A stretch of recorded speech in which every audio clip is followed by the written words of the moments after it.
A warm welcome to all the Study IQ learners to today's Grammathon session by me, Suman Sharma. आज के ग्रामाथन session में हम modal verbs जो advice का meaning देंगे उन्हें डिटेल में देखने वाले हैं। ग्रामाथन सेशंस में आपको पता ही है हम कि एक ग्रामर मैराथन सीरीज रन कर रहे हैं जहां पे हम ग्रामर को कॉम्प्रिहेंसिवली कवर करेंगे, जो आपके वन डे कॉम्पिटिटिव एग्जाम्स के नीड्स को फुलफिल करने के साथ साथ आपकी डिस्क्रिप्टिव और कॉम्प्रिहेंसिव इंग्लिश लैंग्वेज स्किल्स को भी डेवलप करेगा। सो चलिए देखते हैं हम आज के सेशन में मॉडल वर्ब्स जो एडवाइस का एडिशनल मीनिंग देते हैं हमारे मेन वर्ब को। अब एडवाइस का मीनिंग देने वाले मॉडल वर्ब्स जो हैं वो है should, ought to, had better. ये एक फ्रेज है जो एक मॉडल की तरह मॉडल को सब्स्टिट्यूट करने वाला एक फ्रेज है जो अगेन एडवाइस का मीनिंग देता है। ये हैड बेटर ये फ्रेज आपको कई बार कंफ्यूज करता है। इसके बहुत ही बेहतरीन शानदार क्वेश्चंस आते हैं कि हैड बेटर, हैड के बाद में हम कहते हैं कि हैड के बाद में तो हमेशा वर्ब का कौन सा फॉर्म आता है? थर्ड फॉर्म आता है। हैड के बाद हमेशा वर्ब का कौन सा फॉर्म आता है? थर्ड फॉर्म आता है। लेकिन अगर हैड के साथ में बेटर आ गया तो वर्ब का कौन सा फॉर्म आएगा? सो यहाँ पे हैड बेटर के बाद में वर्ब का फर्स्ट फॉर्म आएगा, क्योंकि हैड बेटर किसकी तरह काम कर रहा है? मॉडल की तरह काम कर रहा है। इसका मीनिंग क्या होता है? अगर मैंने कहा you had better gone home कहेंगे या you had better go home कहेंगे? हम कहेंगे you had better go home. You had gone home, yes बिल्कुल ये सही है, ये कंप्लीटेड एक्शन बताता है, लेकिन ये सजेस्टेड एक्शन बताता है। सो इसी मॉडल्स को और इनके in detail in depth analysis को थोड़ा सा और देखते हैं हम इस आज के सेशन में। एडवाइस से संबंधित हमने फिर से देख लिया। एडवाइस से संबंधित सजेशन या राय या आप किसी को कुछ करना चाहिए वाला मीनिंग जो हम हिंदी में कहते हैं, वो मीनिंग देने के लिए हमारे पास जो मॉडल्स हैं वो है शुड और टू, और एक मॉडल सब्स्टिट्यूट करने के लिए फ्रेज है had better. So the word advice is a general term that is used in describing the model verb should ought to और had better. Should ought to and had better. The verb should, the main model verb in this group, यहाँ पे जो main model verb है वो कौन सा है? Main model verb है हमारा और शुड। ठीक है। कैन एक्सप्रेस माइल्ड और insistent advice of all kinds. Mild advice मतलब अगर आप इन जनरल बहुत माइल्ड एडवाइस दे रहे हो, बहुत स्ट्रांग एडवाइस नहीं है, लेकिन इंसिस्टेंट एडवाइस भी है अगर, तो वो भी ये एक्सप्रेस करता है। ठीक है। अब एडवाइस के कितने कैटेगरीज हो सकते हैं, क्या क्या लेवल्स हो सकता है एडवाइस का? एडवाइस हो सकता है डिजायरेबिलिटी, मतलब ये काम करना योग्य होगा या नहीं, ये काम करना चाहिए, काम की योग्यता, काम एक कर्तव्य की तरह करना चाहिए, कैसा कर्तव्य, नैतिक कर्तव्य होगा तब हम वहाँ पे ऑट टू यूज करते हैं। रेकमेंडेशन, यानी कि अगर कोई एक्सपर्ट आपको कोई एडवाइस दे रहा है तो वो रेकमेंडेशन हो जाएगा। सजेस्शन, अगर विदाउट एनी एक्सपर्टीज अगर आपको एडवाइस मिल रहा है तो हम उसको सजेशन कहेंगे। ऑब्लिगेशन, ये ऑब्लिगेशन और ड्यूटी ये दोनों बहुत पास पास हैं। ऑब्लिगेशन और ड्यूटी यानी कि कर्तव्य, या रिस्पॉन्सिबिलिटी यानी कि जिम्मेदारी। सो जैसे for example the modal verb ought to, ये एक क्लोज सिनोनिम है शुड के लिए, लेकिन ought to को हम जैसे कहते हैं कैटेगोरिकल है, मतलब बहुत कम, बहुत स्पेसिफिक चीज में, हम जनरली इसको नहीं यूज कर सकते हैं। शुड जो है ये इन जनरल हम यूज कर सकते हैं किसी भी एडवाइस के लिए, लेकिन ought to हम मॉरल यानी कि किसी नैतिक एडवाइस के लिए हम यूज करते हैं। And should and had better express advice with a warning of a possible unpleasant result if indicated advice is not followed. ठीक है। Now the modal verb is a the modal verb ought to is a close synonym of should and had better। ठीक है। और sorry ये इसका should का है, और हैड बेटर क्या करता है? हैड बेटर एक्सप्रेस करता है कोई ऐसा एडवाइस जिसका पालन, अगर कोई ऐसी राय या कोई ऐसा सजेशन जिसका पालन अगर ना किया जाए तो विपरीत परिणाम आपको भुगतना पड़ सकता है। जैसे अगर मैंने कहा you had better go home, तो you had better go home का मतलब घर जाओ, वरना अगर आप घर नहीं जाते हो, अगर ये बात आप नहीं मानते हो, तो इसका आपको विपरीत या बुरी परिस्थितियों का सामना करना पड़ सकता है। Now, the modal verb of this group form two tenses। इस ग्रुप के जो मॉडल वर्ब्स होते हैं ये दो टेंसेस फॉर्म करते हैं, जैसे the present and the past. Had better is not common in the past. Had better जो है ये पास्ट में कॉमन नहीं है। The future is expressed by the present tense with the help of adverbs of time that refer to the future. ठीक है। ये models अपने आप में क्या एक्सप्रेस करेंगे? ये प्रेजेंट एक्सप्रेस कर सकते हैं और पास्ट एक्सप्रेस कर सकते हैं, लेकिन अगर आपको फ्यूचर का भी कुछ एडवाइस बताना है तो फ्यूचर एडवाइस बताने के लिए हम क्या यूज़ करते हैं, हम एडवर्ब्स ऑफ टाइम, जो फ्यूचर टाइम के एडवर्ब्स होते हैं जैसे tomorrow, next week, next year, ऐसे जो वर्ड्स होते हैं, ऐसे एडवर्ब्स ऑफ टाइम को यूज़ करके हम फ्यूचर को एक्सप्रेस कर सकते हैं. Now, without such adverbs, because advice naturally is given for the future, हम इन एडवर्ब्स के बिना भी, अगर मान लीजिए हम अगर बिना इन एडवर्ब्स के भी, एडवर्ब्स ऑफ टाइम के भी अगर ये सेंटेंस बोलते हैं तो ये अपने आप में ही फ्यूचर एक्सप्रेस करेगा, बिकॉज जो हमारा एडवाइस होता है वो फ्यूचर के लिए ही होता है. एडवाइस आप तभी करते हो, कहते हो कि आगे, अब आगे ऐसा करना है, ठीक है. So it is understood that it is told for the future. Now model verb जो हमारा शुड है, शुड मोडल वर्ब जो है ये वेरी कॉमन है, ये नॉन कैटेगोरिकल है, जनरली हम इसको यूज कर सकते हैं शुड को. लेकिन using should is a preferred way of giving advice for many native users. ये बहुत ही कॉमन और मोस्ट प्रिफर्ड मॉडल है एडवाइस देने के लिए. The model verb should in the meaning advice is used in the affirmative and negative sentences and questions referring to the present future. इसका मतलब ये कि चाहे आपका प्रेजेंट हो, चाहे पास्ट, चाहे फ्यूचर, प्रेजेंट हो, पास्ट हो या फ्यूचर हो, इन तीनों भी केसेस में अगर आप चाहे अफर्मेटिव सेंटेंस बनाना चाहें, चाहे नेगेटिव स्टेटमेंट बनाना चाहें, चाहे क्वेश्चंस बनाना चाहें, आप इन तीनों केसेस में, तीनों टेंसेस में आप शुड मॉडल का प्रयोग कर सकते हैं. अब आ जाते हैं हम प्रेजेंट और फ्यूचर को समझने में. Children should eat plenty of fruit. Children should eat plenty of fruit. अब यहाँ पे मैं आपको फ्रूट वर्ड के बारे में एक बात बता दूं. वेजिटेबल और वेजिटेबल्स का सिंगुलर और प्लूरल हो गया. वेजिटेबल का प्लूरल होता है वेजिटेबल्स, वेजिटेबल्स, ठीक है. लेकिन फ्रूट का अगर आप प्लूरल बनाते हो तो इसका मतलब चेंज हो जाता है. फ्रूट्स का मतलब होता है रिजल्ट्स, परिणाम जिसको आप कहते हैं. एंड फ्रूट का मतलब होता है फल, जैसे एप्पल, ग्रेप्स, बनानास, मैंगोज, ये सब जो आपके हो गए, ये सब क्या है, आपके फ्रूट है. पाइनएप्पल वगैरह जो कुछ भी आपके हैं ये फ्रूट है, ये फ्रूट्स नहीं है, ठीक है. लेकिन जब आप फ्रूट्स कहते हो तो फ्रूट्स का मीनिंग रिजल्ट्स हो जाता है, फ्रूट्स का मीनिंग रिजल्ट हो जाता है. तो हमने क्या बोला, children should eat plenty of fruit. Remember, plenty of fruit जब आपने कहा तो यहाँ पे हम ये जो ईट एडिबल फ्रूट है हम उनकी बात कर रहे हैं, और हम इसको एक सजेशन की दे रहे हैं, सजेशन की तरह दे रहे हैं फ्यूचर के लिए. His car broke down again. उसकी ब्रेक डाउन. अच्छा, ब्रेक डाउन का क्या मीनिंग है, ये एक फ्रेज है, इसको भी थोड़ा सा समझ लेंगे. ब्रेक डाउन, जब कोई पर्सन ब्रेक डाउन करता है इसका मतलब ये कि पर्सन रोने लगा, ठीक है. द पर्सन इज क्राइंग अगर पर्सन ब्रेक डाउन करता है. अगर कोई मशीन ब्रेक डाउन की, मशीन ब्रेक डाउन की या कोई व्हीकल ब्रेक डाउन किया, इसका मतलब ये कि वो काम करना बंद कर दिया, नॉट फंक्शनिंग, ठीक है. अगर कोई मशीन या कोई व्हीकल ब्रेक डाउन करता है मतलब खराब हो जाना, काम करना बंद करना. Now his car broke down again, इसका मतलब ये कि उसकी कार जो है ये फिर से खराब हो गई. He should definitely buy a new car, उसको नई गाड़ी खरीदनी चाहिए. He should definitely buy a new car. Now she should go to Spain this summer. She should go to Spain this summer. ये फ्यूचर के लिए है, ये प्रेजेंट के लिए है. He should definitely buy a new car. आप present के लिए बोल रहे हो कि यार उसको नई गाड़ी खरीद लेनी चाहिए, ठीक है.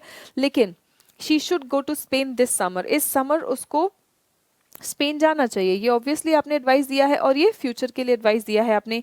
It's a beautiful country. Now it is 7 o'clock, it is 11 o'clock. You should be sleeping now. ये अब नाउ बोल दिया है आपने तो बहुत स्पेसिफिक हो गया है प्रेजेंट के लिए कि अब 11 बज गए हैं, अब तुम्हें इस समय सो जाना चाहिए. You shouldn't call him tomorrow, ये यहाँ पे आपने स्पेसिफिक कर दिया है कि ये फ्यूचर के लिए, अभी के लिए नहीं.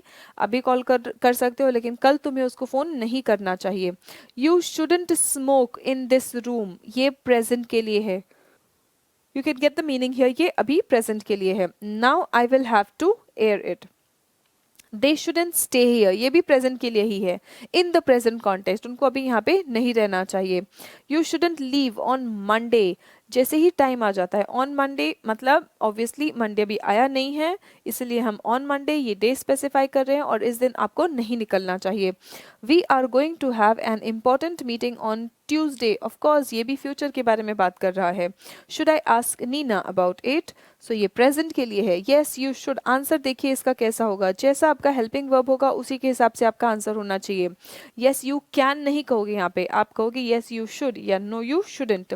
Should we leave on Friday, क्या हमें फ्राइडे को निकलना चाहिए, तो अगेन आप ऑन फ्राइडे आपने बोल दिया है, यानी फ्राइडे के पहले आप पूछ रहे हो, फ्राइडे के पहले पूछ रहे हो, तो ऑन फ्राइडे आपके लिए भविष्य हो गया है, ये फ्यूचर हो गया है, right.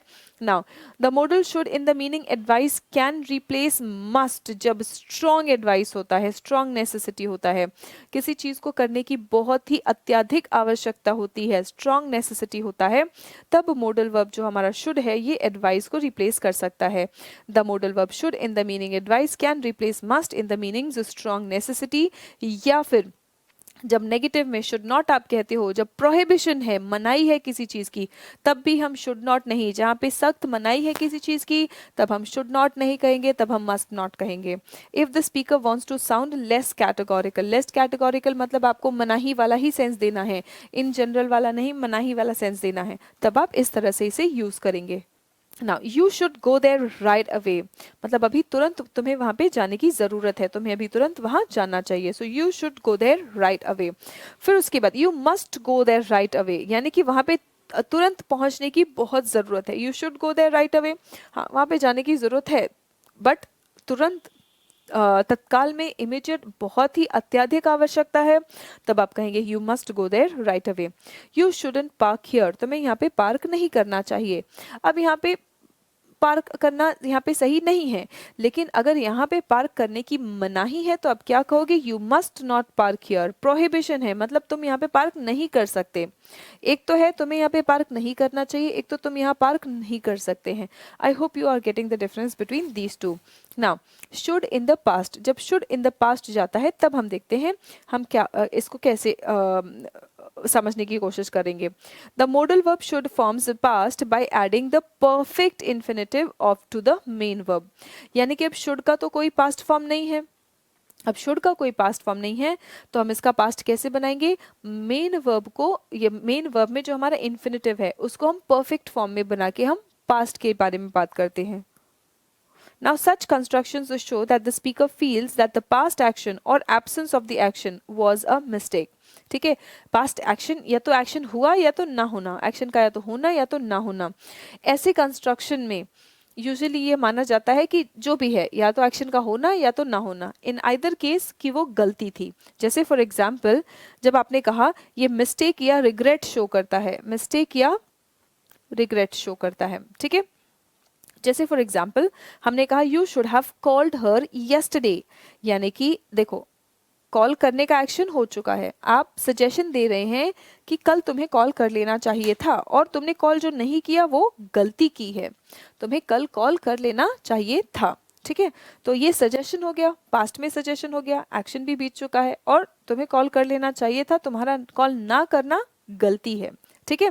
So today is her of day, आज उसकी छुट्टी है तो तुम्हें उसे कल कॉल कर लेना चाहिए था, कल तुमने कॉल नहीं करके गलती की है। आई should have studied harder for my exams, आप में से किसी को भी इस कंडीशन में आना नहीं चाहिए, ये प्रेजेंट है, you should not be in this condition, ठीक है। कौन सा कंडीशन, कि आप कभी ये बोलें कि आई should have studied harder for my exams. When you say that I should have studied harder, मतलब आपने ज़्यादा मेहनत नहीं किया या जो भी मेहनत किया वो पर्याप्त नहीं था, यानी कि आप पछता रहे हो, आप रिग्रेट दिखा रहे हो या ना पढ़ना आपकी गलती थी। So I should have studied harder for my exams, यहाँ पे स्पीकर, जब भी स्पीकर शुड के साथ में मॉडल शुड मॉडल के साथ में परफेक्ट इन्फिनेटिव यूज करता है तो वो दिखाता है कि राइटर का सेंस या लिखने वाले का या स्पीकर का जो सेंस है वो मिस्टेक का और रिग्रेट का सेंस है यहाँ पे। You shouldn't have spent all the money, should not have spent मतलब तुमने खर्च कर दिया, तुम्हें खर्च नहीं करना चाहिए था। You should not have spent all the money on new clothes, नए कपड़ों पर तुम्हें सभी पैसे नहीं खर्च करने चाहिए थे। Now you don't have enough money to buy food, अब तुम्हारे पास खाने के लिए भी पर्याप्त पैसे नहीं हैं। You shouldn't have told Mikesh about the present, यानी कि प्रेजेंट के बारे में जो भी आप लोग गिफ्ट लेके आए हो, ये प्रेजेंट वर्तमान वाला प्रेजेंट नहीं है, ये एक गिफ्ट वाला प्रेजेंट है, ठीक है। तो मिकेश को गिफ्ट के बारे में नहीं बताना चाहिए था, मतलब बता के तुमने गलती की, मत बता के तुमने मिस्टेक किया, नहीं बताना चाहिए था। You shouldn't have told Mikesh about the present, क्योंकि उसको तो हमने सीक्रेट रखना था। It was supposed to be a secret, it was supposed to be, और हम already supposed to plus supposed to be वाला हम फ्रेज इसको हम एक बार देख ही चुके हैं कि सपोज टू बी हम कब यूज करते हैं। Now, in the case of reported speech describing advice that was given in the past, two variant constructions of should are possible. अब देखिए आपके डायरेक्ट जो क्वेश्चंस आते हैं, जो आप रिपोर्टेड स्पीच डायरेक्ट स्पीच को इनडायरेक्ट स्पीच में कन्वर्ट करते हैं, जो आपके क्वेश्चंस आते हैं जो आप डायरेक्ट स्पीच को इनडायरेक्ट स्पीच में कन्वर्ट करते हैं, उन केसेस में शुड जो पास्ट में शुड एडवाइस दिया गया है, दिया तो गया प्रेजेंट में, लेकिन जब आप उसको पास्ट में कन्वर्ट करेंगे तो दो वेरिएंट कंस्ट्रक्शंस इसके पॉसिबल है। एक तो है should plus perfect infinitive shows action that took place in the past. should plus perfect infinitive ये दिखाता है उस क्रिया को जो हो चुकी है, should plus perfect infinitive जो past में हो चुका है, और should plus simple infinitive that shows that you don't know whether the action happened, जब आपको ये ना पता हो कि एक्शन हुआ है या नहीं हुआ है, तब आप should के साथ में simple infinitive ही रहने देंगे। तो आपके पास ये दो ऑप्शंस पॉसिबल है। हम देखते हैं सेंटेंस में इसको। I told him that he should have paid his debt promptly, मैंने उसे बोला कि उसको अपना कर्ज तुरंत अदा कर देना चाहिए था या तुरंत पे कर देना चाहिए था। मतलब यहाँ पे आपको पता है कि उसने मेरा एडवाइस जो है वो फॉलो नहीं किया, उसने जो कर्ज पे करना था वो समय पर पे नहीं किया। आपको पता है he didn't follow my advice and didn't pay his debt. I told him that he should pay his debt promptly. अब आपने उसको बोला, ठीक है, लेकिन आपको ये बात नहीं पता है कि उसने उसको फॉलो किया या नहीं किया। कॉन्टेक्स्ट पे डिपेंड करेगा, दोनों मीनिंग आ जाता है, ठीक है, दोनों मीनिंग आ जाता है, आपके कॉन्टेक्स्ट के ऊपर डिपेंड करेगा कि आप कौन सा यूज करेंगे। Now, I don't know whether he followed my advice and paid his debt. I don't know whether he followed my advice and paid his debt. Now, modal verb ought to, जब हम should की बात करते हैं तो should तो बहुत general है, इसीलिए हमने should को हर जगह देख लिया कि उसका यूज कैसे आएगा। अब हम देखेंगे ought to. The modal verb ought to is a close synonym for should. ये should के लिए बहुत ही close synonym है, लेकिन थोड़ा सा categorical है। It is used in giving all kinds of advice to, but should is much more common than ought to. ठीक है, should is generally used instead of ought to in questions, negative statements and in the past. You ought to write a letter to Mary. You should write a letter to Mary. So देखिए ये positive sentence है आपका, दोनों में हमने in general इसको use कर लिया है, ठीक है। You ought to have written a letter to Tom. You should have written a letter to Tom. लेकिन क्वेश्चन में ought have I to call him या यहाँ पे ought to, क्वेश्चंस में आपका ought to नहीं बनेगा, ठीक है। क्वेश्चंस बनाने के लिए आप should मॉडल का ही प्रयोग करेंगे, यहाँ पे ought to मॉडल यूज करके क्वेश्चन बनाना बहुत ही अनग्रामेटिकल बनेगा। Now ought to in the negative, ought to in the negative is can be used, it can be used but it is not very common. ought to in the negative में lose the particle to, अब negative में जब आप उसको लेके जाएंगे तब इसका जो particle है to ये आपको हटाना पड़ेगा, ठीक है। she ought not smoke so much, she ought not smoke so much, she ought to earn more respect, यानी कि उसको और रिस्पेक्ट कमाना चाहिए। शी ought to, लेकिन इसका ये जो पार्टिकल है जब आप इसका नेगेटिव बनाएंगे, इसका क्वेश्चन तो बन ही नहीं सकता है, लेकिन अगर इसका नेगेटिव आप बनाएंगे तो ये पार्टिकल जो है ये चला जाएगा। शी ought not, अब उसको और सम्मान कमाने की जरूरत नहीं है, वो ऑलरेडी काफी सम्मान कमा चुकी है। She ought not earn more respect. She ought not earn more respect. So, she oughtn't smoke so much, she ought not smoke, आप इसका कॉन्ट्रैक्टेड फॉर्म भी बना सकते हैं, ऑट नॉट का कॉन्ट्रैक्टेड फॉर्म भी बना सकते हैं, she oughtn't smoke so much, but style manuals recommend using the particle to in such cases. So of course यहाँ पे हमने स्टाइल मैनुअल्स का नहीं देखना है, हम यहाँ पे जो आपके एग्जामिनेशन में करेक्ट माना जाएगा उसके अकॉर्डिंग चलेंगे। So she ought not smoke so much, she oughtn't smoke so much, इसी को करेक्ट माना जाता है आपके एग्जामिनेशंस में।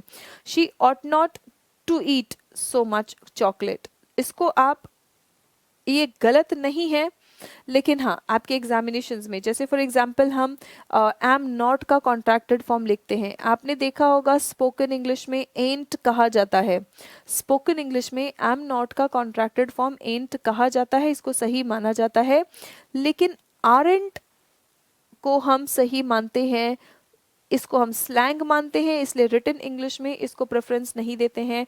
या जब करेक्ट या रॉन्ग की बात आ जाती है, आपके ऑब्जेक्टिव क्वेश्चंस आ जाते हैं, तो वहाँ पे एंट को कंसिडर ही नहीं किया जाता है, हम एम नॉट के कॉन्ट्रैक्टेड फॉर्म को आरंट ही समझते हैं। स्पोकन इंग्लिश में एंट चल जाएगा, बिल्कुल उसी तरीके से स्पोकन इंग्लिश में आप ऑट नॉट टू ईट कह सकते हैं, लेकिन रिटन इंग्लिश के लिए for the sake of written English and getting your questions and sentences correct, you will drop the particle to from ought when you are framing negative questions. Now, you ought not to have gone there alone. You should not have gone there alone. You shouldn't eat so much. You should not eat so much. ये तो आपका simple infinitive था और ये है आपका perfect infinitive. पहला वाला जो है वो आपका simple infinitive था और दूसरा है आपका perfect infinitive. Now model verb had better बहुत ही बेहतरीन शानदार क्वेश्चंस बनाता है। सबसे पहली बात तो हैड बेटर के साथ में सबसे ज़्यादा गलती इसलिए होती है क्योंकि हमें पता है कि हैड के साथ हमें वर्ब का थर्ड फॉर्म यूज़ करना है, हमें पता है कि हैड के साथ में हमें वर्ब का थर्ड फॉर्म यूज़ करना है, लेकिन अगर हैड बेटर आ गया तो ये एक मॉडल के लिए फ्रेज सब्स्टिट्यूट है। मॉडल के लिए हम हमेशा हैड बेटर के बाद में वर्ब का फर्स्ट फॉर्म यूज़ करते हैं, मॉडल के बाद में हमेशा वर्ब का फर्स्ट फॉर्म यूज़ करते हैं, इसीलिए आप हैड बेटर के साथ में भी वर्ब का फर्स्ट फॉर्म ही यूज़ करेंगे क्योंकि ये मॉडल को सब्स्टिट्यूट करेगा। So the model verb had better expresses advice with a warning of possible unpleasant consequences और results if indicated advice is not followed. जो कहा गया है अगर उसका अनुसरण नहीं किया गया, अगर उसका पालन नहीं किया गया तो कोई विपरीत परिस्थिति का सामना करना पड़ सकता है। ऐसे मीनिंग के लिए जब आप ऐसे मीनिंग के साथ जब आप एडवाइस देते हो तब आप हैड बेटर का प्रयोग कर लेते हैं। ठीक है, अब had better is mostly used in conversational English, लेकिन ये आपके क्वेश्चंस भी काफ़ी अच्छे बन जाते हैं क्योंकि इसमें बच्चे बहुत आसानी से कंफ्यूज हो जाते हैं। So had better is mostly used in conversational English in affirmative and negative statements in the present में है ये। ठीक है, should is used instead of had better in the past. Had better का कोई पास्ट फॉर्म नहीं है तो पास्ट के लिए आप हैड बेटर नहीं यूज करेंगे, आप शुड ही यूज करेंगे। या तो शुड हैव जब आपको पता है कि एक्शन नहीं हुआ है, या तो शुड प्लस V1 जब शुड के साथ में प्रेजेंट इन्फिनेटिव जब आपको ना पता हो कि एक्शन हुआ है या नहीं हुआ है। अब I'd better go, I had better gone नहीं कहेंगे। ठीक है, याद रखेंगे I had better written a letter और I had better wrote a letter। सो आपका करेक्ट सेंटेंस होगा I had better wrote, नहीं सॉरी दोनों भी गलत है, I had better wrote भी नहीं कहेंगे, I had better written भी नहीं कहेंगे, आप कहेंगे I had better write। I had better, देखिए कितना आसान है यहाँ पे गलती करना, I had better write a letter, आप कहेंगे I had better write a letter, दोनों भी गलत हो जाएगा, याद रखिएगा। ये पास्ट है तो पास्ट के साथ में इसको भी पास्ट बना देना बहुत इजी है। ठीक है, और ये हैड है तो हैड के साथ में V3 लिख देना भी बहुत इजी है। सो रिमेंबर ये दोनों भी स्ट्रक्चर्स गलत है, बहुत कॉमन क्वेश्चन है आपके वनडे कॉम्पिटेटिव एग्जाम्स में अक्सर पूछे जाते हैं। ठीक है, सो आई बेटर गो और आई बी लेट, मुझे जाना चाहिए, नहीं तो ऑब्वियसली नेगेटिव कॉन्सिक्वेंस क्या है कि मैं लेट हो जाऊंगा या मम्मी डांटेगी या घर पे लड़ाई हो जाएगी। ठीक है, वट एवर इट इज, और आप ट्रेन मिस कर देंगे, वट एवर, कुछ तो अनप्लेजेंट सर्कमस्टांस यहाँ पे होगा, तभी आप कहेंगे I better go. Now you'd better come back on Friday, Friday को वापस आ जाना, नहीं तो तुम्हारी खैर नहीं, कहते हम कई बार।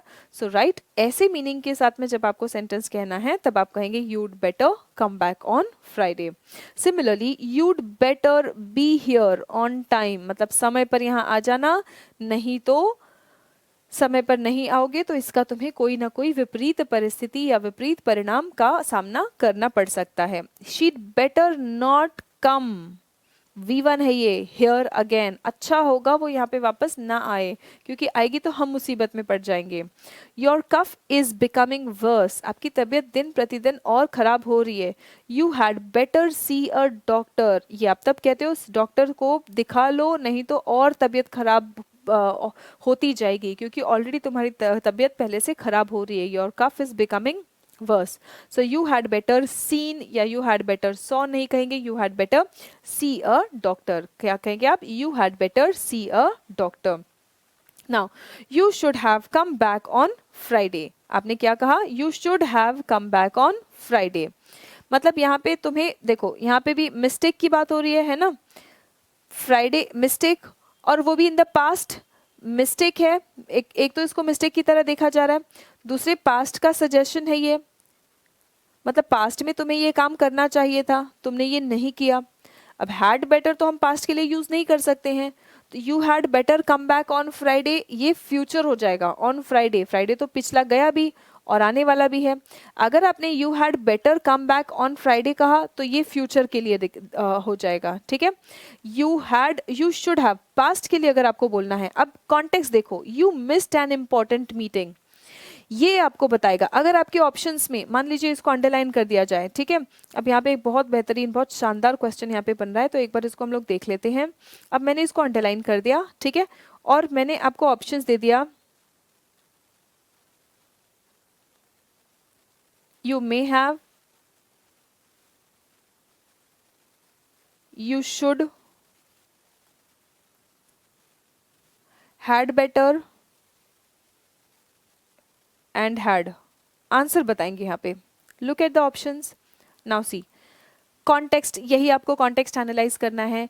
ट्रस्ट मी, इंग्लिश में जो समझने के लिए जो चैलेंज है, जिसको बहुत ज़्यादा एफर्ट लगेगा आपका, दिल से भी दिमाग से भी, वो है कॉन्टेक्स्ट समझना। यहाँ देखो, you missed N important meeting, मतलब तुमने कुछ मिस कर दिया है, ठीक है। अब तुमने कुछ मिस कर दिया है और आगे हम बोल रहे हैं, अब आपने कहा you should come back on Friday, तो ये तो फ्यूचर हो गया, प्रेजेंट हो गया या फ्यूचर हो गया, तुम्हें फ्राइडे को आना चाहिए, और हम बोल रहे हैं कि तुमने ऑलरेडी मिस कर दिया है, तो पास्ट में जाना है, तो ये कट हो गया। You had come back on Friday, तो तुम फ्राइडे को आ गए थे, लेकिन हम तो बोल रहे हैं कि तुमने कुछ मिस किया है। अब आप बोलेंगे कि मैम हो सकता है कहीं और से आ गए तो वहां पे मिस किया है, नहीं, हम यहाँ की बात कर रहे हैं कॉन्टेक्स्ट की, ठीक है, क्योंकि हमें यहाँ का सिचुएशन पता है कि तुमने यहाँ पे इंपॉर्टेंट मीटिंग मिस किया है। सो हम जहाँ पे प्रेजेंट है वहां का ही हम सिचुएशन बोल सकते हैं कि तुमने मिस क्या किया है। You missed N important meeting, ठीक है, तो यहाँ की बात है। And you had come back on Friday, तो ये तो बिल्कुल आएगा ही नहीं, अगर तुम आ ही गए यहाँ पे तो तुमने मिस कैसे किया, ठीक है। इन दोनों सेंटेंसेस में कोई तालमेल नहीं बैठ रहा है। अब आप यहाँ पे मिस्टेक बता रहे हैं, कुछ रिग्रेट बता रहे हैं, कोई एक्शन जो होना चाहिए था लेकिन नहीं हुआ और उसकी वजह से कुछ मिस हो गया है। सो आप यहाँ पे मे हैव तो कहेंगे नहीं, राइट। ओ, यहाँ पे मुझे एक ऑप्शन देना चाहिए, फिफ्थ ई ऑप्शन आएगा आपका, नो इम्प्रूवमेंट। सो आपका आंसर होगा नो इम्प्रूवमेंट, क्योंकि पास्ट में तो हैड बेटर यूज ही नहीं होता है। हम पास्ट में हैड बेटर, हालांकि ये पास्ट जैसा दिख रहा है लेकिन हम इसको पास्ट में यूज ही नहीं कर सकते हैं, राइट। तो इसलिए आपका आंसर जो यहाँ पे आएगा वो है नो इम्प्रूवमेंट।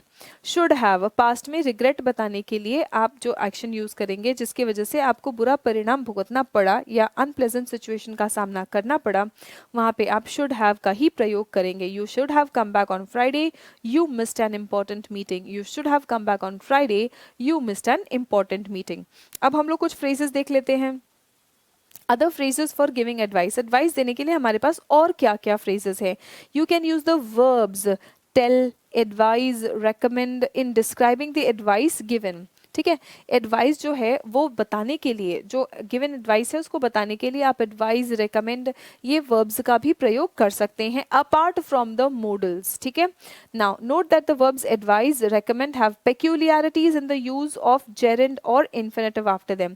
इसके बाद में जेरेंड या इन्फिनेटिव यूज करना है, इसके बारे में भी आपको थोड़ा सा कॉशियस रहना पड़ेगा। जैसे आपने कहा यू शुड, जब आपने शुड कहा तो आपने यहाँ पे क्या यूज किया, infinitive without the particle to. You should buy this car, you ought to, ये टू जो है ये पार्टिकल इस मॉडल का ही पार्ट है। You ought to buy this car. अब आप ये भी कह सकते हैं you had better buy this car now, यानी कि अगर आप कार नहीं खरीदोगे तो आपको कुछ विपरीत परिस्थिति का सामना करना पड़ सकता है, इसीलिए आपने यहाँ पे हैड बेटर का प्रयोग किया। So you had better buy this car now, it may be gone tomorrow, क्या विपरीत परिस्थिति है कि कल हो सकता है ये बिक जाएगा। I told him that he should buy that car, आपने बोला, ठीक है, आपने बोला he should buy this car। अब यहाँ पे हमने should have bought this car, जब आपको पता है निश्चित तौर पर कि उसने कार नहीं खरीदा। यहाँ पे आपको नहीं पता है कि उसने कार खरीदा है या नहीं खरीदा है, तो यहाँ पे आपको बस इतना पता है कि आपने ये बोला था। सो आप यहाँ पे should के साथ में present सिंपल इन्फिनेटिव यूज करेंगे जो यूज किया गया है। I told him that he should buy that car। अब लेकिन अगर आपने एडवाइज वर्ड यूज कर लिया, अब थोड़ा सा हमें यहाँ पे केयरफुल होना है। जब हम एडवाइस कहेंगे तो आप क्या एडवाइज कर रहे हो, यहाँ पे सीधा सीधा ऑब्जेक्ट होना चाहिए। I advise to buy this car नहीं, I advise buying this car. So I advise buying this car. I advise अगर ऑब्जेक्ट आ गया यू, फिर उसके बाद में आप इन्फिनेटिव यूज करेंगे। I advise you to buy this car. I advise that, अगर आपने दैट यानी कि ये एक रिलेटिव प्रोनाउन है, रिलेटिव प्रोनाउन यूज कर लिया तो आप I advise that you buy this car ये कहेंगे आप। आई एडवाइज हिम, नेगेटिव बोलना है, अगर ऑब्जेक्ट आ गया है पहले तो टू तो आएगा ही, और नेगेटिव आया है तो आई did not advise him. Now look at the difference between these two sentences. Again beautiful sentences coming in front of you. Let us see if you can gauge the difference between these two sentences, and if you can, that is really amazing. Let us see the difference. When I say I advised him not to buy that car, ठीक है, और मैंने कहा I did not advise him to buy that car, दोनों में फर्क समझने की कोशिश करेंगे, बहुत ज्यादा फर्क है। आई एडवाइज्ड मतलब यहाँ पे तुमने राय दिया, तुमने ये राय दिया कि वो गाड़ी मत खरीदो। यहाँ पे गाड़ी खरीदने में तुमने राय ही नहीं दिया है, यहाँ पे अपना एडवाइज ही नहीं दिया है, ठीक है। I did not advise him to buy that car, मतलब यहाँ पे ये नहीं है कि तुमने उसको एडवाइस दिया कि गाड़ी मत खरीदो, दोनों में बहुत ज्यादा फर्क है, ठीक है। एक जगह तुमने एडवाइस दिया है, I advised him not to buy that car, मैंने उसको एडवाइस दिया कि वो गाड़ी मत खरीदो। यहाँ पे मैंने उसको कोई सलाह नहीं दी है गाड़ी खरीदने के लिए या ना खरीदने के लिए, आपने सलाह ही नहीं दिया है। This is the difference between these two sentences. जब सलाह ही नहीं दिया है, जब एक्शन एडवाइस करने का ही नहीं हुआ है, तब आप यहाँ पे नॉट का प्रयोग करेंगे। यहाँ पे आप नॉट का प्रयोग करेंगे मेन वर्ब के पहले, जैसे आपने यहाँ पे लिखा है आई डिड नॉट, ठीक है, आप मेन वर्ब के पहले इस वर्ब का प्रयोग करेंगे। अब दूसरा, अब आपने एडवाइस दिया है लेकिन नेगेटिव एडवाइस दिया है, तब आप इन्फिनेटिव के पहले नॉट का प्रयोग करेंगे, तब आप इन्फिनेटिव के पहले नॉट का प्रयोग करेंगे। आई रेकमेंड, एडवाइज से थोड़ा सा स्ट्रांग हो जाएगा recommend. I recommend buying this car, verb के तुरंत बाद जब एक्शन आएगा तो वो जेरेंड फॉर्म में आएगा। लेकिन I recommend you to buy that car, यहाँ पे अगर ऑब्जेक्ट आ जाएगा तब आप टू बाय दिस कार आ जाएगा। और बिल्कुल उसी तरह से आई रेकमेंड के बाद में दैट आपने यूज कर लिया, so I recommend that you buy this car. I recommend that relative pronoun आ गया है तो उसके बाद में आपका सब्जेक्ट भी आएगा, उसका वर्ब भी आएगा, ये एक पूरा का पूरा आपका रिलेटिव क्लॉज बन गया है, ठीक है। So I recommend that you buy this car. अब आगे बढ़ते हुए अगर हम ये देखेंगे एडवाइस में also be given in the form of a suggestion. अब एडवाइस में और सजेशन में क्या फर्क है, ठीक है। Why don't you go to Spain, यहाँ पे हमने why don't you visit Spain, यहाँ पे भी एक तरह से आप सजेशन दे रहे हैं, आप ऑप्शंस जब देते हैं, ठीक है, तब वो सजेशन हो जाता है, ठीक है। So why don't you visit Spain this summer, और you could go to France next year, तुम फ्रांस जा सकते हो। जब तुम क्या एक्शन करना चाहिए क्लियरली वो बताते हो, जब ऑप्शंस देते हो तब वो हमारा सजेशन हो जाता है। You might go to a mountain resort next winter, you might go to a mountain resort next winter, अगले विंटर्स में तुम माउंटेन रिजॉर्ट में जा सकते हो। If I were you I would go to Italy in May, if I were you I would go to Italy in May, ठीक है। तो यहाँ पे अगर मैं तुम्हारे जगह पे होता, कंडीशनल सेंटेंस है, कंडीशनल सेंटेंसेस को हम इन डिटेल बहुत ही अच्छे तरीके से हम आने वाले क्लासेस में करने वाले हैं, right. So if I were you I would go to Italy in May. Now recommendations देख लेते हैं हम, हमें क्या करना चाहिए या कौन सी पॉइंट्स हमें बिल्कुल अपने ध्यान में रखना ही चाहिए। मॉडल वर्ब शुड हम यूज करेंगे एडवाइस देने के लिए या एडवाइस मांगने के लिए in affirmative and negative statements, questions referring to the past present और फ्यूचर, यानी कि शुड को यूज करते वक्त तो बहुत ज्यादा सोचने की आपको जरूरत नहीं है, लेकिन the model verb should is very common and much easier to use than ought to and had better. One more thing that you need to remember about ought to is ought to से questions नहीं बन पाता है, ought to से questions नहीं बन पाता है, और ought to को अगर आप यूज करते हैं अपने नेगेटिव स्टेटमेंट्स में तो यूजुअली आपको जो पार्टिकल टू है उसको ड्रॉप करने की ज़रूरत पड़ जाती है। हैड बेटर के साथ में हम वर्ब का कौन सा फॉर्म यूज़ करते हैं, हम वर्ब का V1 फॉर्म यूज़ करेंगे, इसमें वर्ब का V2 फॉर्म नहीं यूज़ होगा, इसमें वर्ब का V3 फॉर्म भी यूज़ नहीं होगा, और पास्ट के लिए तो हम हैड बेटर यूज़ कर ही नहीं सकते हैं। पास्ट एडवाइस के लिए वहाँ पे आपको प्रेफर करना चाहिए शुड हैव, वहाँ पे आपको जो प्रेफर करना चाहिए वो है should have. So the pessimist sees, now who is a pessimist? A person who is negative minded, जो हर जगह कुछ ना कुछ नेगेटिव देखता है, जिसके लिए एक बहुत ही क्लीशेड लाइन है कहना कि हाफ ग्लास को हाफ फुल देखने वाला और ग्लास को हाफ एम्प्टी देखने वाला। सो कमी देखने वाले को हम पेसिमिस्ट कहते हैं, और कमी नहीं, पॉजिटिव चीज, किसी भी चीज में पॉजिटिव देखने वाले को हम उसको कहते हैं ऑप्टिमिस्ट। सो जो पेसिमिस्ट होता है वो हर अवसर में भी कोई ना कोई मुसीबत जरूर देख लेगा, लेकिन जो हमारा आशावादी होता है, जो हमारा ऑप्टिमिस्ट होता है, वो हर मुसीबत में भी कोई ना कोई अवसर जरूर देख लेगा। सो आप कौन है, आप पेसिमिस्ट है या ऑप्टिमिस्ट है? इस बात के जवाब के साथ में जो आप स्वयं को देंगे, ये विंस्टन चर्चिल का कोट है, इस बात के जवाब के साथ में अगर आप ऑप्टिमिस्ट हैं तब तो बहुत अच्छी बात है, अगर पेसिमिस्ट है तो अपना नजरिया बदलिए ताकि आप हमेशा पढ़ते रहें, आप हमेशा आगे बढ़ते रहें, ठीक है। So stay connected, keep learning, keep growing.